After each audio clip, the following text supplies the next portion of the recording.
right, everybody's here. Good morning, everybody. Thanks for being here. So just for logistics, I'm going to say a few words about what we're doing this morning with our executive orders. We have two that we're going to execute, and I'll say a few words, and then I'll pass it off to our director, Hanvi Mohammed, who will sort of serve as MC and introduce, after she speaks, our other speakers. And we're delighted to have so many council members here, elected leaders here, community leaders, representatives of people whose lives are directly affected by some of the craziness we're dealing with. And so let me dive into our executive order. So as have we seen in Portland and now in Chicago, President Trump is unilaterally ramping up his military occupation of American cities.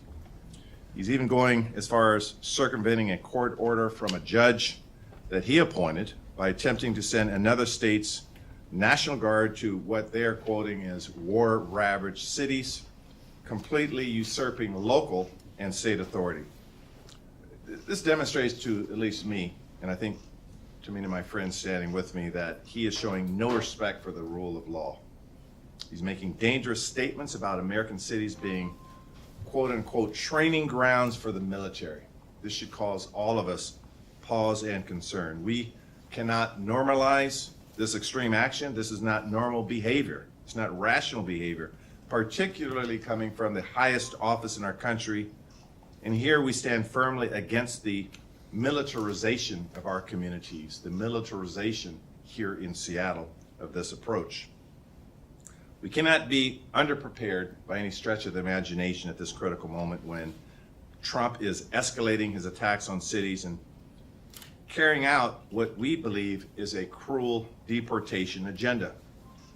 And he's doing it with masked, ununiformed officers. That's why we are here today to sign two executive orders that are focused on protecting our local authority, our values, and increasing transparency in immigration enforcement actions. So the first executive order I'm signing today is focused on the preparedness and coordination in the event of unilateral deployment of the National Guard to our city. So basically what the first executive order will do, it will proactively evaluate and prepare all available legal options, ensuring readiness of a legal challenge in the event of an unlawful troop deployment. We are ready to fight in court. We have been successful. We monitor what's happening in other cities and other states, and we want to be ready. We will prevent the unlawful encroachment on the roles and jurisdictions of SPD, Seattle Police Department, by the federal government. Simply put, our police department will know exactly what they should do and should not do, and in no way will they enable this abuse of power from the federal government. We will establish a coordinated Seattle Resilience Task Force, which will establish clear lines of communication with Governor Bob Ferguson, the Attorney General Nick Brown's office, our City Attorney's office, and of course our community. That's going to be critical to be able to be nimble, efficient, and effective in our communications and get accurate information at a real-time basis. Fourth, this will reaffirm our unwavering support for First Amendment activities, protests, opposition, and direct the city to work with organizers to keep protests peaceful and minimize the potential for conflict. We want people to use their voice. That is part of our power. We also don't want to, as some would say, take the bait. We don't want to see anyone get in harm's way when we can't predict some of these abusive actions taken by our federal government. Now, we don't know when or if Trump will send a social media post that is targeting Seattle next. We monitor these communications, but these actions that I described in the first executive order will ensure that our city is prepared and resilient if he does. And we stand united in solidarity in this approach, and we do everything possible to protect our neighbors and our families. The second executive order I'm signing today is focused on strengthening services for our immigrant and refugee communities and increasing transparency and accountability around federal immigration enforcement. Now, as we've shared many times before, immigrants and refugees are part of the fabric of Seattle, what I like to say, part of our vibe, part of our rhythm, part of our family.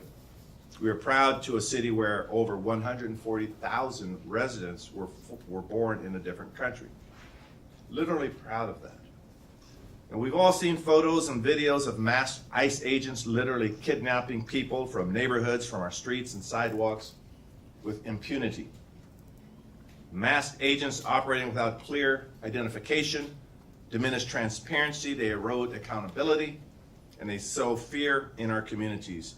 They're waging a campaign based on fear and also creating a dangerous possibility for other bad actors. So the second executive order that I'll execute will develop an ordinance in conjunction with the City Council to ban the use of face masks by law enforcement with limited exceptions in the City of Seattle, and will require all law enforcement officials to have visible emblems and badges that identify their agency.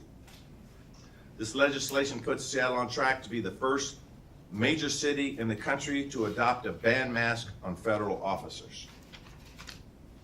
Secondly, we will provide the Seattle Police Department will have clear guidance to its members on how to respond to 911 calls where masked or unidentified individuals are detaining people in the city. We want our officers to be fully trained on exactly what to do and try to leave, to the extent possible, little ambiguity in what should be done. Third, we are proposing an ordinance that would make it clear that city property will not be used by federal immigration authorities to stage for operations or to conduct those operations to the maximum extent permitted by law. Now, this is clearly intended to prevent ICE from using parking lots and similar spaces for staging, as it appears has been done in other cities like Chicago. Sort of in closing my remarks, we're very proud that our Office of Immigrant and Refugee Affairs is meeting the urgency of this moment in our communities. Earlier this week, they hosted their first One Seattle Community Resource Fair, with more planned in the coming months, and I was very honored to be invited to that event, and I would say by all standards it was a remarkable success. Of course, our proposed 2026 budget significantly increased the Office of Immigrant and Refugee Affairs by nearly 70%, so they can continue to provide legal services. Don't tell your other department heads we did that. Don't just keep that a secret. But they have to continue their work to provide legal services and workforce development, know your rights training, and other resources. And with that, I present to you our Director of the Office of Immigrant and Refugee Affairs, Hamdi Mohammed. Thank you.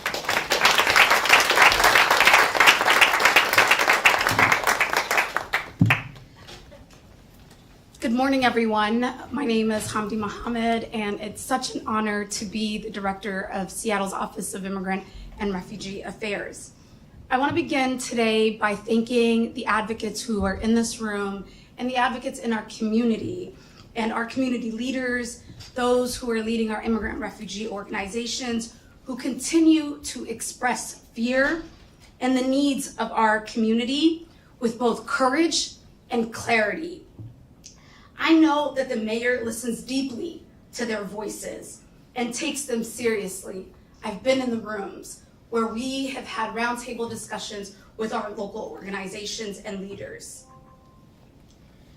With his legal background, Mayor Harrell, and steadfast leadership, he continues to use every tool in Seattle's toolbox to protect our residents, to uphold Seattle's values, and I thank him for it. And I also thank the city council members who are here today who also do that work in partnership with him. I want to acknowledge that the city of Seattle consistently and proactively has been responding over the last few years to ensure that we are prepared for moments like this. From the anticipation of the threats of migrants being bused to Seattle from Texas, the city has stood together firmly and has coordinated, and to make sure that federal actions are not dividing and intimidating our city, that Seattle remains united, principled, and grounded. Look, immigrants and refugees are not outsiders to Seattle. We heard that from Mayor Harrell. They are our neighbors. They are the small businesses that help our economy thrive. They are our essential workers. I would say they are the heart of Seattle's growth and resilience. At the Office of Immigrant and Refugee Affairs, our focus in the days ahead will be to focus on these 4 key areas. 1, to coordinate with local advocates and community organizations and to keep working on making sure what we are doing is rooted and uplifting the lived experience of those in our community and ensuring that we do everything we can help protect them and responding to emerging needs.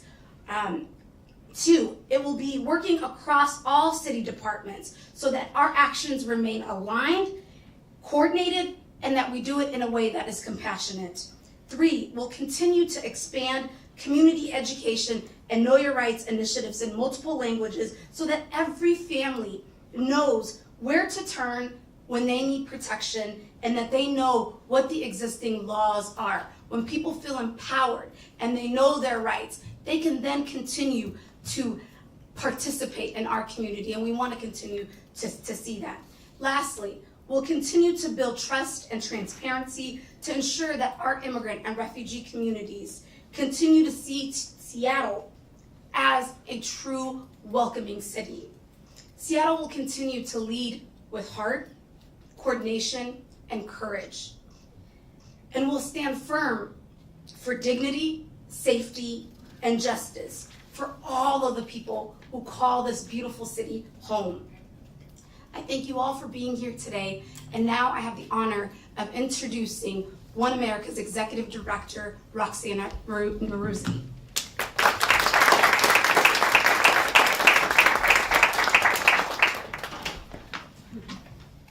Thank you so much, first Mayor Harrell, for your leadership, and Director Mohammed for all you've done to bring our community together and bring these executive orders into our city. My name is Roxana Naruzzi. I'm the Executive Director of One America. For those of you who don't know, One America is an immigrant power building organization working to create a thriving home for immigrant and refugees here in Washington State. And I want to start with a little bit of my own stake in this. My own family escaped an authoritarian government in the late 1970s to seek safety and freedom in the US. We left our homeland of Iran because anyone who opposed the government was being locked up, tortured, and killed. Under Donald Trump, many of us whose families immigrated to the US recognize these same signs of authoritarianism as we did back home. Except this time, it's in the country that we have sought for freedom and protection. And that's why we've built One America into a movement and organizing home for immigrants, to uphold our democracy and the promise of safety, security, and freedom that so many of us sacrifice so much for. And that promise of security is currently under threat for all of us, no matter where we were born. Each day, our communities are forced to make difficult decisions in their daily lives. Simply taking their kids to school, going to the doctor's office, or driving to work become high-stakes decisions around immigration and are faced with the decision of whether they will ever see their families again. However, over the last few months, the Trump administration has progressed from a needless and cruel war on immigrants to a full-out war on democracy itself, where all of our constitutional rights are at risk. They're trying to build out a sprawling national military and police force intended to be accountable only to the president, not to the people. But Washington is our home, not a military target. And let us be very clear, the deployment of the National Guard is federal overreach for an emergency that simply does not exist. This is not public safety. This is an attack on everyday people and on the soul of our country. And we see these tactics for what they are: an effort to sow fear, silence opposition, and attack the cities who welcome and celebrate immigrants. Cities like Los Angeles, Chicago, Portland, and DC. However, even as these cities have been demonized by the Trump administration, we've also seen incredible acts of bravery and solidarity. We've learned the importance of being organized and standing shoulder to shoulder as we are today with community organizations, faith groups, labor unions, local and state governments, and elected officials to say, hands off our neighbors. Immigrants are welcome in Washington. We will not be bullied or threatened, and we certainly will not comply in advance. These executive orders send a clear message that we will use our full power to stand up and protect our communities. Ensuring the Seattle Police Department and the city cannot and will not participate in federal civil immigration enforcement. Creating task force across departments who will meet with and coordinate responses with community organizations like One America. And writing new laws and directives to meet this moment to ensure that our local law enforcement prioritizes the safety and First Amendment rights of our residents and community members. We know we are strong when we stand together. That's why our elected leaders and city governments does its work, and in communities, so do we. One America and a coalition of dozens of organizations across the state have been preparing for the potential deployment of federal guards in Washington and escalated ICE raids. If federal troops get sent to our state, this network of community-based organizations will be ready to respond to protect our communities and our democracy. We will ensure families know their rights and how to access social and legal services. We'll create spaces for communities to come together and stand in solidarity. And we will say loud and clear in a unified voice that Seattle and Washington, everyone deserves to thrive, no matter where you were born or what language you speak. Now, the Trump administration's one goal in all of this is to consolidate power by spreading fear and division.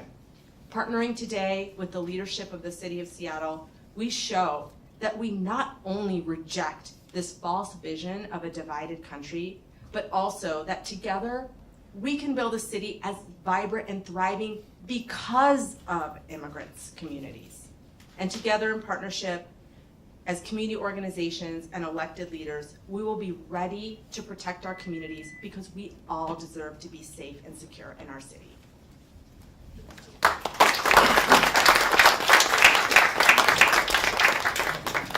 Thank you, Roxana, for those remarks. Now I have the honor of introducing the Northwest Immigrants' Rights Project's Executive Director, Malu Chavez.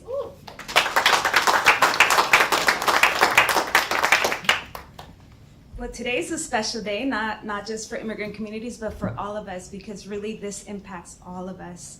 What we're seeing across the country, what we're seeing in our neighboring states, and the attacks on our immigrant communities. My name is Malu Chavez. I am proud to serve as Executive Director of Northwest Immigrant Rights Project. My colleagues at NIRP, day to day, day after day, walk alongside our immigrant communities in Washington State, providing direct legal services and helping educate our client communities about their constitutional rights and the immigration benefits that the U.S. law provides. So we are hearing stories. We get to witness the experiences that our client communities are having as a result of these attacks. When we speak with them, when we show up in court, when we go to their interview hearings, when they walk through our door, we're hearing their stories. And so I'm here on behalf of our colleagues to speak on the challenges that our communities are experiencing. We know that the federal government's stated goal is of mass detention and mass deportation. And this is supported by a discretionary budget that we saw in early July, and also by changes in law we had not seen in more than 3 decades.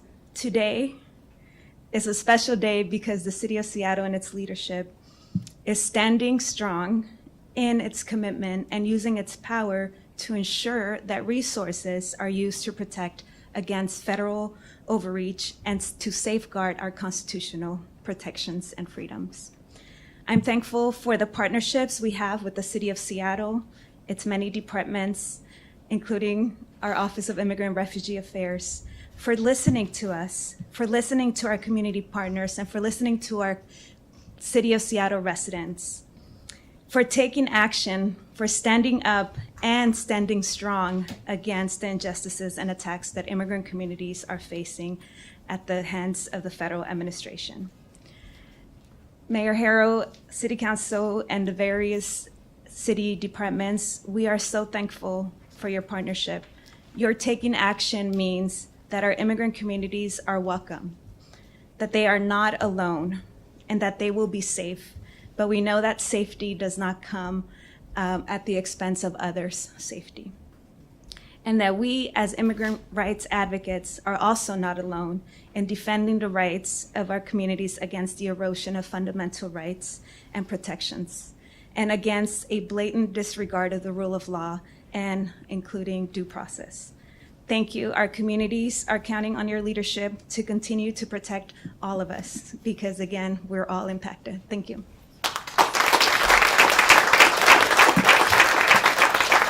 Thank you so much, Marla, for your words. Now, I would like to introduce Seattle Indivisible's board member, Kathleen, who will say a few words.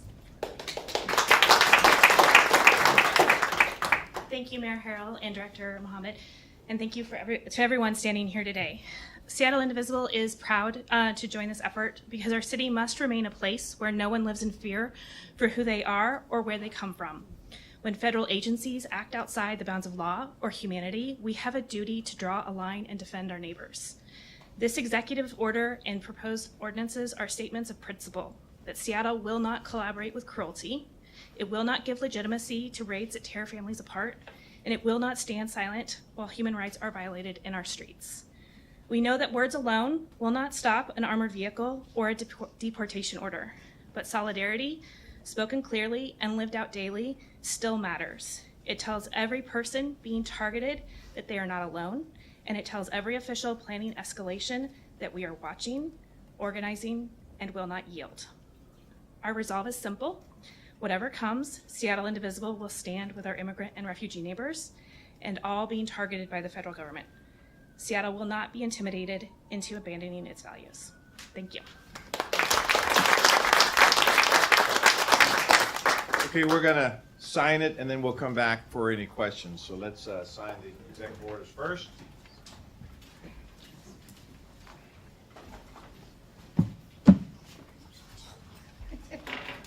I just want to make sure we're not blocking anyone. Everyone listening. Let's get the photo op first. Over here, everybody, on 3, 1, 2, and 3. 1, 2, and 3. Thank you, sir.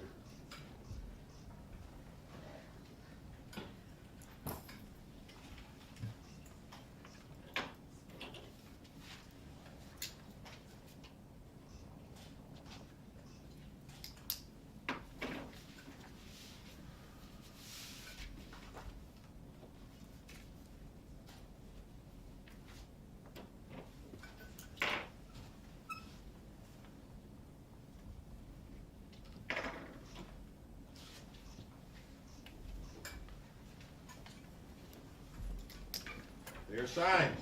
Woo!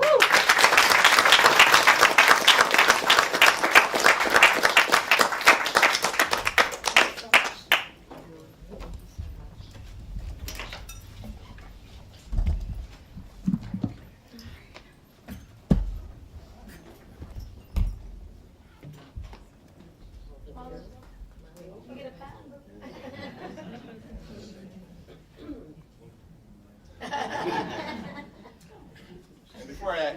Before I entertain any questions, I want to thank the Honorable Sharon Tomiko Santos for joining us here to get the state's perspective, and we know this issue is near and dear to you, so thank you very much for being here, Sharon.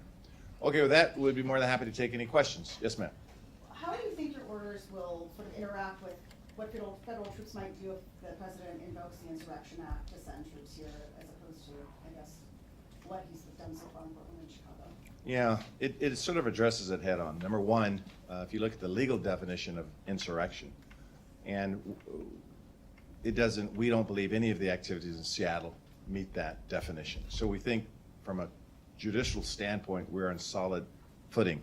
One thing we have been doing consistently we're building the case, always building the case. So when we start talking about crime down, certain rates going down, safety up, it builds the case that this is not the type of fact situation that warrants the imposition of the Insurrection Act. And so, again, you look back at other historical activities in this country, we don't have that here in Seattle. And so at a previous press conference when we said, we don't need you here, that was part of the continued record where we don't think that the Insurrection Act applies here.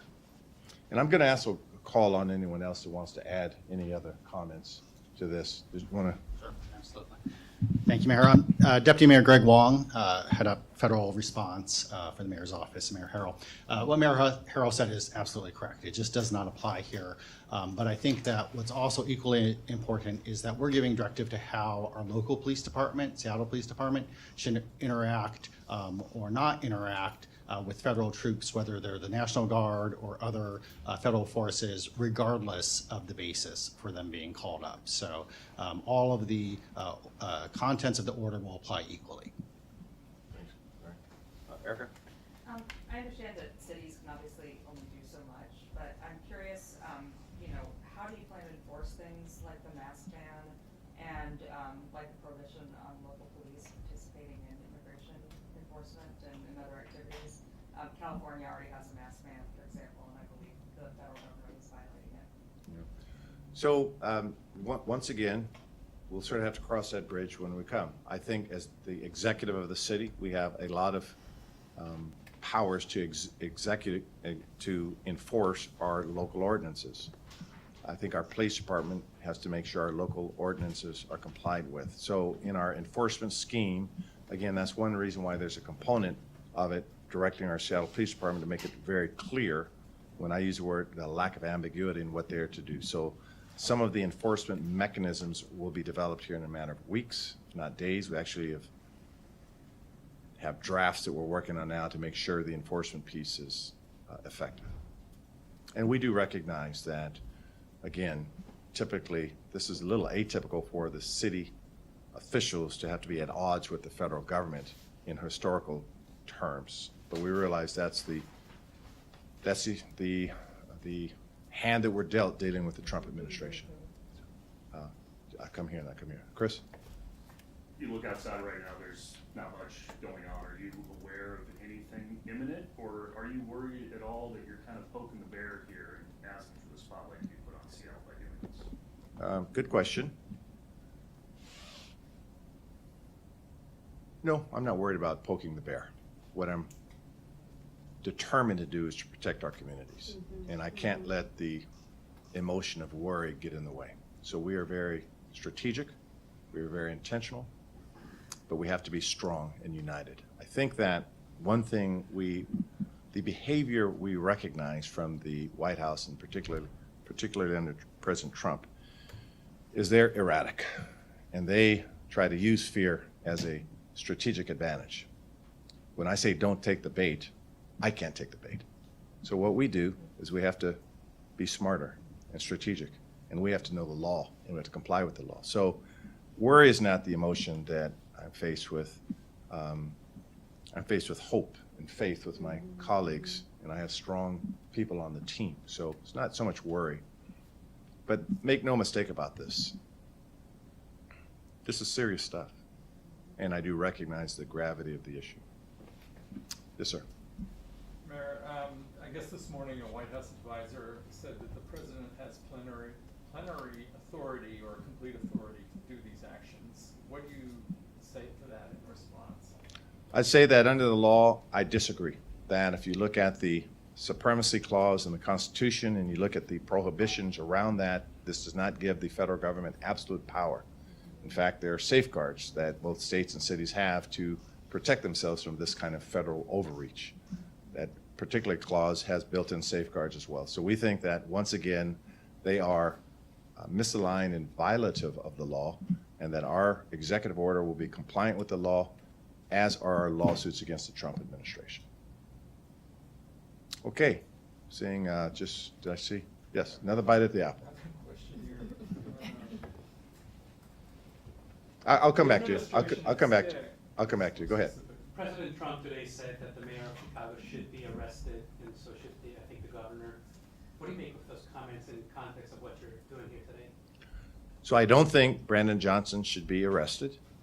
I think that the letter that no doubt he received, that I received from the U.S. Attorney General Pam Bondi, threatening criminal liability against him and against me, that these are serious concerns. It's not something I look forward to, getting a letter like that. Once again, as an attorney, I think we are on solid legal grounds, and they are not. So rather than, again, to use Chris's term, worry, rather than worry, we do this, and we do this. So again, we think the law is on our side, the facts are on our side, the data is on our side, and we're on solid footing, and we're confident that we'll protect our immigrant and refugee communities. Yes, sir. So the administration is actively trying to recruit SPD officers. Have any left? And let's see what else is here. What does that do to the safety and Sure. safety and recruitment efforts in general? I'll answer it in the Mariners are so hot right now, a press conference is not going to go complete without one sports metaphor. So I'm going to tell you that right now. I'm just trying to find the right opportunity. So I'll use it, I'll use my answer in this sense, that in college athletics, coaches are always trying to recruit. And with the NIL rules, they can recruit with different tactics, and it's usually money. Well, we're recruiting good police officers. They're recruiting ICE agents. We are better recruiters. We are a better team. We are on the right side of history. Our win record is stronger than theirs.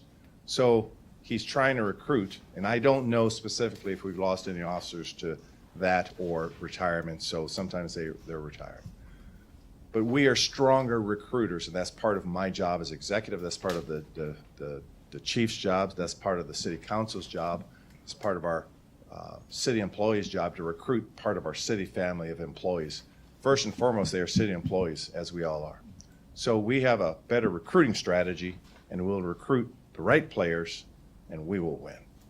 Will SPD aid in the arrest and detainment of any criminal aliens? I'm sorry, I didn't hear the question, Jamie. I just heard the word aliens. What is SPD's role in? Will they help out if they need the help, if they're in I a see. situation where they need the help? Will SPD help them out Yeah. in detaining or arresting any criminal aliens wanted with detainers, any of that criminal records? No, under the Keep Washington Working Act and the state code, our police officers in all jurisdictions, including SPD, are not cooperating with ICE immigration. That is solely in the jurisdiction of the federal government, not local authorities cooperating. Yes. If SPD doesn't follow the law, or if certain officers don't follow the law, requiring them not to participate, is that just going to be the regular process where there is a complaint and it goes to OPA and months or years later there's potential penalties, or are you going to build more of an enforcement mechanism into this? Yeah. You think you'd take that? Sure. So first, I'd say I think that's a little bit of a hypothetical. What we're doing here is clearly giving a directive that we expect the officers to follow the law and how they should do so. So that's one of the things in this executive order, is ensuring that there is accountability and clear expectations for officers. And to the earlier question about who we recruit, we're trying to recruit the right people. If somebody wants to go be an ICE agent because they want to take part in Trump's agenda, that's not the kind of person that we need on our force anyways. So we don't expect that will happen. But if they do, then we are obligated under our agreements and our labor agreements to follow certain processes and follow certain laws that call for accountability. And so we will make sure that those accountability procedures and ordinances are followed. But we expect all officers to comply with these orders and with the law at all times. I'm looking more at this, it says in both orders that police, Seattle police will respond to 911 calls, when there's an immigration enforcement action, and also trying to sort of keep the peace when there's protests. Are you setting up do you see potential for some sort of conflict between SPD and federal troops or immigration agents under these orders and what you're asking the police to do? Well, let's be clear. I kept using the word unambiguous, trying to make sure that our officers know what to do. Our officers are required to make split-second decisions, but they're also required to be under a command structure. And so in order to avoid unnecessary conflict or fisticuffs or whatever you want to call it, conflict out there, we are asking our police department to make it crystal clear what's to happen if in fact an immigration action is taken. We know that the law is clear that they are not to cooperate, but we want to go through fact patterns and situations, and that's exactly what I'm directing them to do. Are you asking them to confront federal troops or federal immigration agents to defend citizens here? I don't think you Or not citizens, heard the yeah. word confront from my mouth, and you didn't see it in executive order, so we're not asking for that kind of confrontation, no. If an ICE agent if his life is in danger, if he needs the help of an SPD officer, they're just gonna sit back and let him deal with it and possibly lose his life? Okay, so let's keep going down the roll of hypotheticals here. So now you're proposing a situation where an ICE agent is injured and, Or in fisticuffs or in some kind of conflict Okay. with a criminal. so let's be clear that just based on historical practices, ICE agents don't work alone. They are with other ICE agents. So my assumption at this point would be that they have the protocols in place, direct orders in place on what they are to do if one goes down and one injured. That is not our role to make that determination now. That is their role, should they take an action on what they should do, should they fall or get injured. That is their responsibility, and of course, that is a risk they take, particularly when they're coming in a jurisdiction that where they're not wanted. We're not talking about violence, Excuse me. We're talking about a call for help. A call for help from SPD, From an ICE agent? Any kind of federal agent are on the scene, a call Yeah. for help. Is your police department not gonna respond? So, to my knowledge, an ICE agent in duty has never made a 911 call to the local jurisdiction. So I don't know what will happen in this unprecedented situation, but I'll be more than happy to give you an answer offline, because again, these are hypothetical situations. My guess would be they are not going to stop their ICE enforcement and call 911. We've seen no fact patterns in the country where that has occurred, so I don't anticipate that occurring here, but I will work with our 911 dispatch center to have an answer on what will happen if an ICE agent actually calls 911. But again, that's unprecedented and probably unlikely. Yes, sir. Mayor, I was wondering if, to what degree are you brainstorming with other democratically led cities in facing these issues? Absolutely. So I think, I have leadership positions with the African American Mayors Association and the U.S. Conference of Mayors, and I have friends who are mayors all over the country. And we look at what they do, and they look at what we do. And so I do talk to them on occasion when, I think it was just last weekend when Mayor Keith Wilson in Portland had an unprecedented situation. He and I talked 2 times early that morning to brainstorm. So there will continue to be a brainstorming process by which we can help one another. I will gladly share our executive orders with other cities. That's what we do. That's how mayors work together, and we'll continue to do that work together. Okay, well, we've addressed real life situations. We've addressed hypotheticals. I want to thank all of the speakers for coming here. I want to thank the city council for being here. I counted you down. There's only 4, so we're good. We didn't have a quorum here. And most importantly, I want to thank the community-based organizations and Hamdi for your strong leadership. We could not have had the right person at the right time at this moment. So thank you, community, and thank press. Thank all of you for being here. Onward and for One Seattle. Thank you.